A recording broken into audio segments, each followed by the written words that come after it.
506 এর solve assignment part 1 এ আমরা দেখেছিলাম অ্যাসাইনমেন্ট 1 এর দুটো প্রশ্নের আনসার, অ্যাসাইনমেন্ট 2 এর একটি প্রশ্নের আনসার। বাকি রইল অ্যাসাইনমেন্ট 2 এর আরেকটি প্রশ্ন এবং অ্যাসাইনমেন্ট 3 এর একটি প্রশ্ন। তো আজকে বাকিগুলো দেখিয়ে দিচ্ছি এই ভিডিওর মাধ্যমে।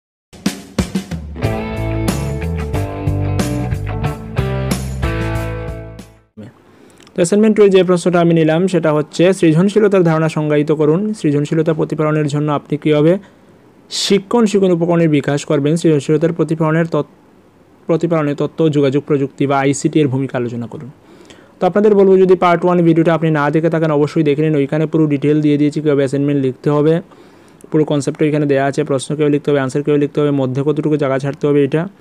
তারপরেও এই পার্টটা আমি কন্টিনিউ করছি, ওইটা আপনি দেখে নেবেন, ওইটা আমি বলছি না। তবে হ্যাঁ, আমি বলি অ্যাসাইনমেন্টের বাম পাশে ডান পাশে একটু একটু জায়গা ছাড়বেন। বাম পাশে মোটামুটি 1 ইঞ্চির মতো জায়গা ছাড়বেন, কারণ কি যিনি অ্যাসাইনমেন্টটা চেক করবেন উনি মার্কিং করবেন কিন্তু বাম পাশে। এবং একটা প্রশ্ন শেষ হলে অপরটা যদি খুব সম্ভব হলে আপনি পরের পৃষ্ঠায় শুরু করুন। আদারওয়াইজ যদি একই পৃষ্ঠায় আপনি একটা প্রশ্নের উত্তর শেষ হলো শুরু করতে চান অন্যটা, তাহলে মধ্যে অ্যাটলিস্ট 4টা লাইনের গ্যাপ রাখবেন। ওইখানে কোনো কমেন্ট যদি লেখার থাকে তাহলে সেটা লেখা হবে, রিমার্কসের জন্য ওই জায়গাটা ছাড়বেন।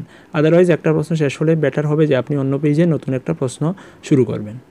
তো যাই হোক, এইসব নিয়ম আপনাদের আগে থেকেই জানা আছে। আর ওয়ার্ড লিমিটটা ঠিকঠাক মেনটেন করে লিখবেন। ওয়ার্ড লিমিট খুব বেশি ঠিক আছে 500 বলেছে, একটু কম বেশি হলে হবে। তো 500 জায়গায় 300 লিখলেন বা 500 জায়গায় আপনি 900 লিখলেন, এমন যাতে না হয়। তো আমি আনসারটা দেখছি। সাধারণত সৃজনশীলতা বলতে আমরা বুঝি যে বিজ্ঞান, শিল্প, সাহিত্য, কলা, খেলাধুলা প্রভৃতি ক্ষেত্রে অসাধারণ এবং নতুন কিছু প্রকাশ ঘটানো। মনোবিজ্ঞানের মতে কোনো ব্যক্তি যদি নিজস্ব আচরণ, চিন্তাভাবনা এবং প্রতিক্রিয়ার মধ্যে নতুন কিছুর উন্মেষ ঘটাতে পারেন সেটাই সৃজনশীলতা, এবং যিনি প্রকাশ ঘটান তাকে বলা হয় সৃজনশীল ব্যক্তি। একজন সৃজনশীল ব্যক্তি বিরল এক মৌলিক ক্ষমতার অধিকারী, যা মানুষের কোনো আচরণের ক্ষেত্রে তাকে সম্পূর্ণ নতুন এক পথের সন্ধান দেয়, যা এই ক্ষেত্রে অন্যান্যদের আচরণের থেকে গুণগতভাবে পৃথক। সৃজনশীল প্রতিভাস্তর বিভিন্ন শিশুদের মধ্যে বিভিন্ন শিশুদের তাদের সৃজনশীল প্রতিভা বিকাশে সাহায্য করতে হবে, তার জন্য উপযুক্ত পরিবেশ প্রদান করতে হবে। সৃজনশীলতার বিকাশের জন্য আমরা বিভিন্নভাবে শিক্ষণ উপকরণের বিকাশ ঘটাতে পারি। 1. ধাঁধা সমাধান। বিভিন্ন মৌখিক ধাঁধা, পাজল প্রভৃতির সমাধান করলে সৃজনশীলতার বিকাশ হয়। প্রথাগত চিন্তাধারায় কোনো ধাঁধা বা পাজল সমাধান করা সম্ভব নয়, এক্ষেত্রে নতুন চিন্তার উন্মেষ ঘটে এবং তার থেকে সৃজনশীলতার বৃদ্ধি ঘটে। 2. কবিতা লেখা।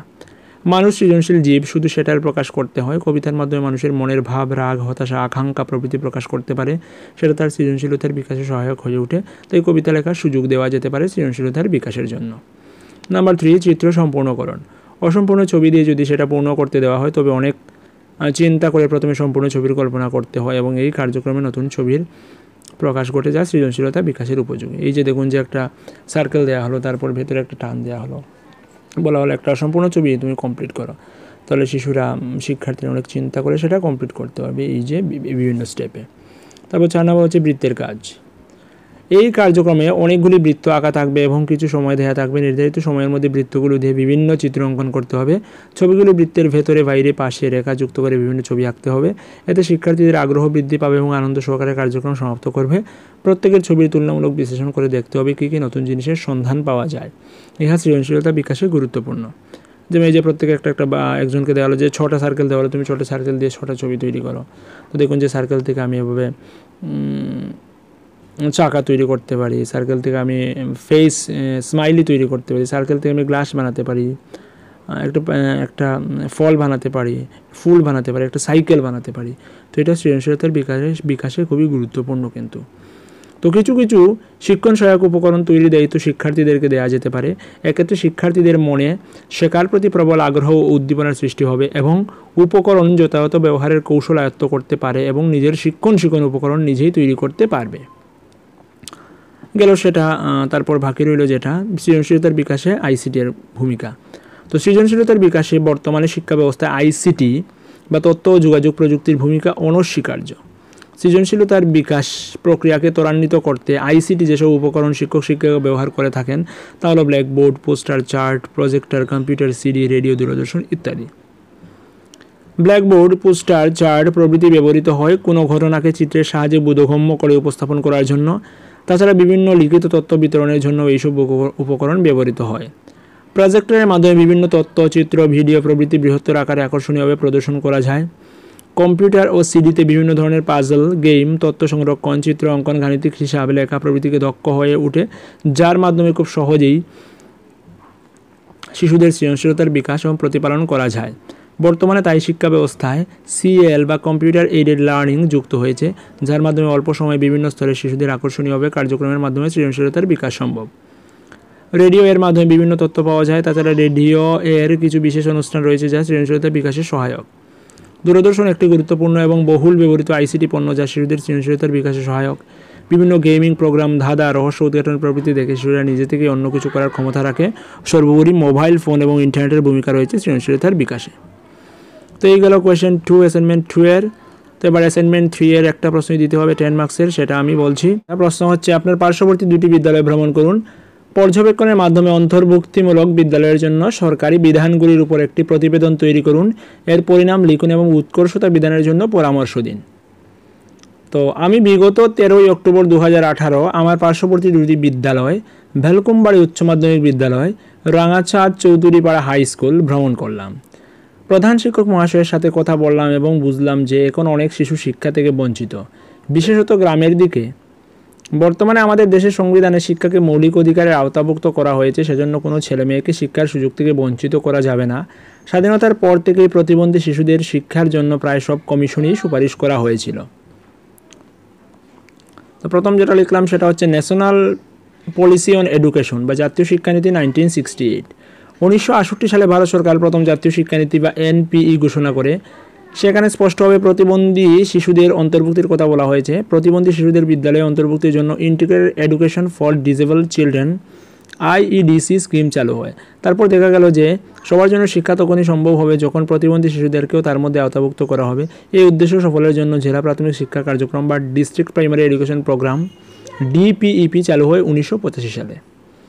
তারপর ন্যাশনাল পলিসি অন এডুকেশন 1986 বা জাতীয় শিক্ষানীতি 1986 শুধু শিক্ষার সুযোগ নয়, সফলতার উপরে গুরুত্ব আরোপ করেছিল এনপিই 1986।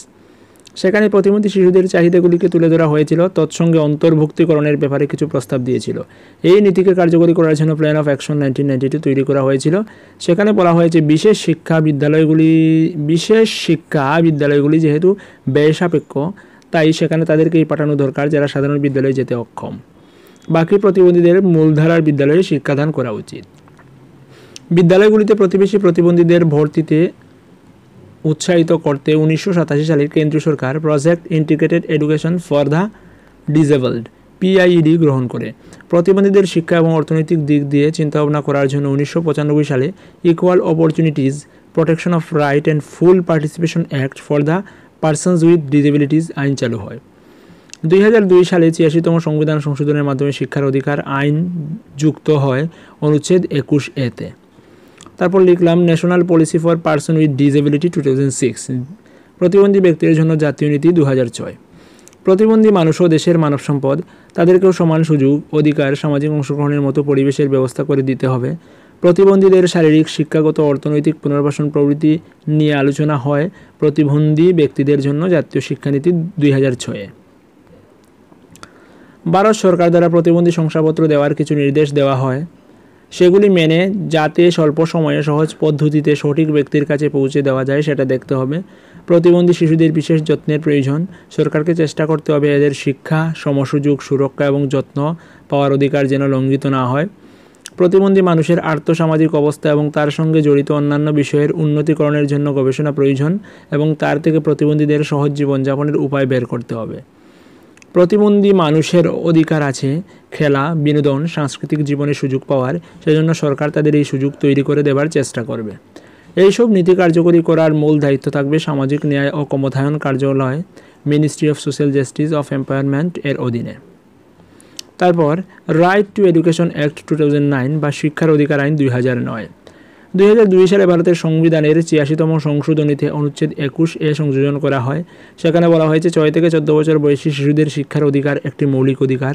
এই সূত্র ধরেই RTE 2009-এর উৎপত্তি, যা কার্যকরী হয় 2010 সালে। এখানে বলা হয়েছে 6 থেকে 14 বছর বয়সী শিশুদের প্রাথমিক শিক্ষার অধিকার কার্যকরী করার দায়িত্ব কেন্দ্রীয় সরকার এবং রাজ্য সরকারের। তারপর পরের যে পাঠটা রইল যে অন্তর্ভুক্তিমূলক বিদ্যালয়ের উন্নতিকল্পে নিম্নলিখিত বিষয়গুলির উপর জোর দিতে হবে। এক হচ্ছে সাধারণ বিদ্যালয়ের শিক্ষকদের প্রশিক্ষণ দিতে হবে, তবে তারা এইসব প্রতিবন্ধী শিশুদের শিক্ষার দায়িত্ব নিতে পারবেন। বিপুল সংখ্যক বিশেষ শিক্ষক নিয়োগ করার প্রয়োজন পড়বে না। সর্বত্র প্রতিবন্ধীদের জন্য বিদ্যালয় স্থাপন করা সম্ভব নয়, কিন্তু দেশের সর্বত্রই প্রাথমিক বিদ্যালয় রয়েছে। সেখানে ওইসব শিশুদের শিক্ষার সুযোগ দিলেই সকলের শিক্ষার সুযোগের অন্তর্ভুক্তি সম্ভব হবে এবং একসঙ্গে লেখাপড়া করলে ওই শিশুরা সমাজের সঙ্গে একাত্মবোধ বাড়বে, সামাজিক সংহতি বাড়বে। তারা নিজেদের বঞ্চিত, অবহেলিত মনে করবে না। তারা সামাজিক দায়িত্ব নেবে, নিজেরা সমাজের বোঝাস্বরূপ হয়ে থাকবে না। বিদ্যালয়ের পরিকাঠামো অবশ্যই ভালো হতে হবে। প্রয়োজনীয় শ্রেণীকক্ষ ছাড়াও প্রধান শিক্ষক, সহশিক্ষক, কার্যালয়, লাইব্রেরি, পরীক্ষাগার প্রভৃতি পৃথক পৃথক কক্ষে থাকতে হবে। বিশেষ করে প্রয়োজনীয় সংখ্যক শৌচাগার থাকতে হবে এবং একটি স্কুল অডিটোরিয়াম থাকতে হবে। শ্রেণীকক্ষ যথেষ্ট আলো বাতাসপূর্ণ হবে। শ্রেণীকক্ষে প্রয়োজনীয় আসবাবপত্র থাকবে। প্রথম বেঞ্চটি প্রতিবন্ধী ছাত্রছাত্রীদের জন্য সংরক্ষিত থাকবে, যাতে শিক্ষক শিক্ষাদানের সময় তার প্রতি বিশেষ নজর দিতে পারেন। ব্ল্যাকবোর্ডটি যথেষ্ট বড় হবে। বোর্ডের লেখাগুলি বড় হওয়া প্রয়োজন। সাধারণ এবং বিশেষ ধরনের শিক্ষা প্রতিফলনের ব্যবস্থা থাকবে। প্রধান শিক্ষক নিজে এবং সমস্ত সহশিক্ষক বিদ্যালয়ে প্রতিবন্ধী শিশুদের নিরাপত্তার দিকটা দেখবেন, যাতে সহপাঠীরা প্রতিবন্ধী শিক্ষার্থীদের কোনো ধরনের শারীরিক বা মানসিক নির্যাতন করতে না পারে।